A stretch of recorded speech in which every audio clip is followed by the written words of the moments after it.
পানিহাটি পল্লীশ্রী এলাকায় শিপ্রা চক্রবর্তী নামে মহিলার বাড়িতে হঠাৎই এনআইএ আধিকারিকদের হানা। এর আগে আধিকারিকদের 4 জন সদস্য কেন্দ্রীয় বাহিনীর সঙ্গে করে নিয়ে ভোরবেলা পানিহাটি পণ্যশ্রী এলাকায় শিপ্রা চক্রবর্তী নামে ওই মহিলার বাড়িতে অভিযান চালায়। গোটা এলাকা ঘিরে রাখে কেন্দ্রীয় বাহিনী। শিপ্রা চক্রবর্তী ও তার স্বামী মাওবাদী সংগঠনের সঙ্গে যুক্ত এমনই অভিযোগ। তারা পানিহাটি পৌরসভার 31 নম্বর ওয়ার্ডে পণ্যশ্রী এলাকায় সেই বাড়িতেই আজ হানা দেয়। বাড়ির ভেতরে এনআই আধিকারিকরা ম্যারাথন জিজ্ঞাসাবাদ চালায়। প্রথমে ডাকাডাকি করলে বাড়ির গেট না খোলায় গেট টপকে ভিতরে ঢুকে যান এনআই এর আধিকারিকরা। দীর্ঘ প্রায় 4.5 ঘন্টা জিজ্ঞাসাবাদ সহ তল্লাশি করার পর এনআই সদস্যরা বেরিয়ে যান পানিহাটি শিপ্রা চক্রবর্তীর বাড়ি থেকে।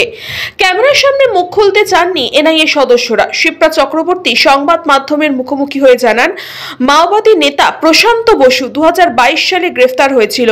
সেই বিষয়ে তদন্তের জন্য শিপ্রা চক্রবর্তীর বাড়িতে এনআই এর সদস্যরা আসেন এবং তার সাথে কথা বলেন। তিনি জানান তার কাছ থেকে একটি মোবাইল ও একটি ল্যাপটপ সহ বেশ কিছু কাগজপত্র নিয়ে যায়। এনআই এর সদস্যদের সাথে এসটিএফ এর সদস্যরাও ছিল এমনই জানান শিপ্রা চক্রবর্তী।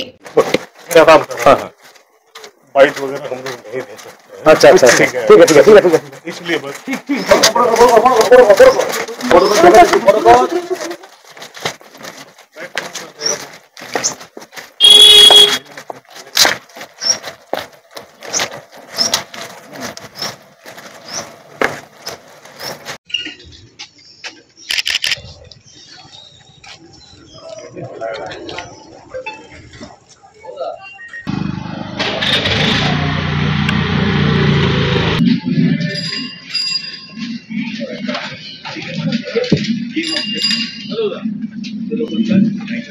এসে আমরা সার্চ ওয়ারেন্ট দেখালেন আমার সম্পর্কে সাসপেক্টেড আমি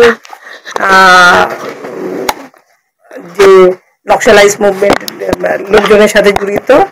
2022 সালে প্রশান্ত বসু অ্যারেস্ট হয়েছেন। তার যে এফআইআর এর যে কপি সেইটা ইনভেস্টিগেশনের প্রসেসে, মানে আমি তো ঠিক ভালোভাবে বুঝলাম না, আমি ঠিক এগুলো জানি না আর কি। মানে প্রশান্ত বসুর অ্যারেস্ট, সেখানে ইনভেস্টিগেশনে কি আছে, তো সেই ইনভেস্টিগেশনের প্রসেসে আমাকে ওরা সাসপেক্ট করছে, যার প্রসেসের সাথে জুড়তে চাইছে, এনকোয়ারি করতে চাইছে। মানে আমাকে ওরা ওই কেসটাতে, এই যারা এসেছে এনআইএ থেকে এসেছে, ওই কেসটার সঙ্গে আপনি জড়িত কিনা সেটা সমস্ত, ওই কেসটাতে ওদের ইনভেস্টিগেশনের প্রসেসে কতগুলো নাম এসেছে, ইনভেস্টিগেশনের প্রয়োজনে আমাকে ওরা ডাকবেন। মানে আজকে বলে গেল আপনাকে পরে ওনারা ডাকতে পারে? আমাদের ঘরে সার্চ করেছেন, আমার ঘরে সব আমার মোবাইল বইপত্র যা আছে ঘরে, মোবাইল নিয়ে গেছে, ল্যাপটপ নিয়ে গেছে। আপনার মোবাইল নিয়ে গেছে? আমার মোবাইল নিয়ে গেছে। আর ল্যাপটপ? আমার একটাই ল্যাপটপ, একটাই মোবাইল। কি বলবেন পেশাগতভাবে আপনি কি করেন? পেশাগতভাবে এই মুহূর্তে আমি কি করি, এই আমি আগে আসানসোলে থাকতাম, আমি সোশ্যাল ওয়ার্কার, আমি কন্ট্রাকচুয়াল লেবারদের মধ্যে কাজ করতাম বা এখনো সেটার সাথে যুক্ত আছি। আমি শারীরিক কারণে সেভাবে আর অ্যাক্টিভ থাকতে পারি না, কিন্তু ওই রকম আর কি এই ধরনের মানুষের সাথে আমার যোগাযোগ আছে। মানে আমি আসানসোলে এখনো মাঝে সাঝে যাই, এই আসানসোলে যাই, আমি যে যাই। একটা অভিযোগ শোনা যাচ্ছে যে আপনি অতি বাম একটা রাজনৈতিক দলের সঙ্গে যুক্ত আছে, এটা নিয়ে আমি এখন তো বলবো না, এটা তো ইনভেস্টিগেশন প্রসেসে ওনারা ডাকবে, আমি ওনাদেরকে ফেস করবো, ওনারা যাবে ডাকবে আমি যাবো, মানে এইটা তো আমার মিডিয়াকে বলার কথা নয় না। মানে আপনারা উন্নত এত এনকোয়ারি করেননি, আপনারা এত এনকোয়ারি করলে আমার তবে অস্বস্তিকর হবে।